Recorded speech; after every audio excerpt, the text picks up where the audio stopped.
ಪ್ರತಿಯೊಂದು ಶಾರ್ಟ್ ಹೈಟ್‌ಗೆ ಕಾರಣ nutrition issues ಅಲ್ಲ. ನಮ್ಮ ಮಗು ಜಾಸ್ತಿ ಊಟ ಮಾಡಿದ್ರೆ ಆಟೋಮ್ಯಾಟಿಕ್ ಆಗಿ ಹೈಟ್ ಜಾಸ್ತಿ ಆಗುತ್ತೆ ಅಂತ ಅನ್ಕೊಂಡಿದ್ದೀರಾ? ಈ ಥರದ ತಪ್ಪು ಥಿಂಕಿಂಗಿಂದ ನಿಮ್ಮ ಮಗುವಿನ ಟ್ರೀಟ್ಮೆಂಟ್ ಡಿಲೇ ಆಗ್ಬೋದು. ಭಾಳಷ್ಟು ಪೇರೆಂಟ್ಸ್ ಏನು ಅನ್ಕೋತಾರೆ ಅಂದರೆ ಬೇಸಿಕ್ ಟೆಸ್ಟ್ ಮಾಡಿಸಿ ಚೆನ್ನಾಗಿ ಹೊಟ್ಟೆ ಹಸಿಯೋ ಥರ ಸಿರಪ್ಸ್ ಕೊಟ್ಟರೆ ಸಾಕು ಎಲ್ಲ ಸರಿ ಹೋಗುತ್ತೆ ಅಂತ. ಆದರೆ ಪ್ರತಿಯೊಂದು ಶಾರ್ಟ್ ಹೈಟ್‌ಗೆ ಕಾರಣ ಒಂದೇ ಇರಲ್ಲ.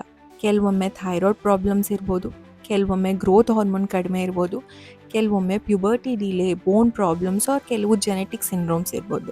ಆದ್ದರಿಂದ ಟ್ರೀಟ್ಮೆಂಟ್ ಕಾಸ್ ಮೇಲೆ ಡಿಪೆಂಡ್ ಆಗಿರುತ್ತೆ.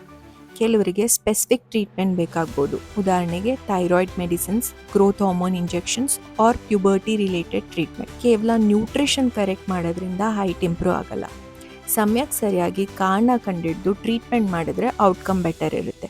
ಹಾಗಾಗಿ ನಮ್ಮ ಮಗು ಹೆಚ್ಚು ತಿಂದರೆ ಹೈಟ್ ಜಾಸ್ತಿ ಆಗುತ್ತೆ ಅಂತ ಅಂದ್ಕೊಂಡು ವೇಟ್ ಮಾಡಬೇಡಿ. ಈ ರೀಲ್ ಸೇವ್ ಮಾಡಿ, ಶಾರ್ಟ್ ಹೈಟ್ ಬಗ್ಗೆ ವರಿ ಇರುವ ಪೇರೆಂಟ್ಸ್ಗೆ ಶೇರ್ ಮಾಡಿ, ಇನ್ನಷ್ಟು ಮಾಹಿತಿಗಾಗಿ ಫಾಲೋ ಮಾಡಿ.